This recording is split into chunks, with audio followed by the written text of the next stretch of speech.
നമ്മൾ എന്തിനൊക്കെയാണ് കൈക്കൂലി കൊടുക്കേണ്ടി വരുന്നത് നിങ്ങളും ചിന്തിച്ചിട്ടില്ലേ? ഒന്നുകിൽ നമ്മൾ തന്നെ അല്ലെങ്കിൽ നമ്മുടെ കൂടെയുള്ളവർ ഒക്കെ എപ്പോഴെങ്കിലും പറഞ്ഞ് കേട്ടിട്ടുണ്ടാകുമല്ലോ കൈക്കൂലിയെക്കുറിച്ച്. സംസ്ഥാനത്ത് കൈക്കൂലി കേസുകളുടെ എണ്ണം കൂടുന്നുവെന്നാണ് കണക്കുകൾ പരിശോധിച്ചപ്പോൾ മനസ്സിലാക്കാൻ കഴിഞ്ഞത്.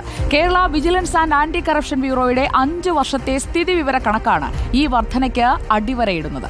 പ്രതിവർഷം 6% വർധനയാണ് സംസ്ഥാനത്തെ അഴിമതി കേസുകളിൽ ഉണ്ടായത്.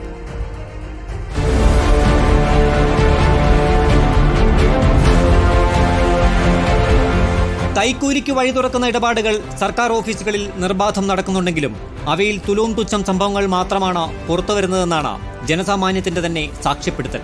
എന്നിട്ടും കേസുകളുടെ എണ്ണം കൂടുകയെന്നാണ് കണക്കുകൾ നൽകുന്ന വ്യക്തത. 2021 വിജിലൻസ് അന്വേഷണങ്ങളുടെ എണ്ണം 79 ആയിരുന്നത് 2022 94-ഉം 2023 96-ആയും വർദ്ധിച്ചു. 2024 93-ഉം ഈ വർഷം ജനുവരിയിൽ മാത്രം 5 കേസുകളിലുമാണ് വിജിലൻസ് അന്വേഷണത്തിന് ഉത്തരവിട്ടത്.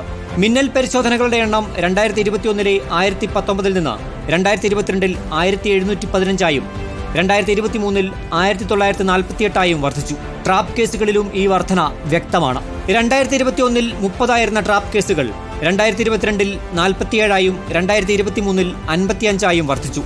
2024 40-ഉം ജനുവരിയിൽ 8-ഉം മിന്നൽ പരിശോധനകളാണ് വിജിലൻസ് നടത്തിയത്.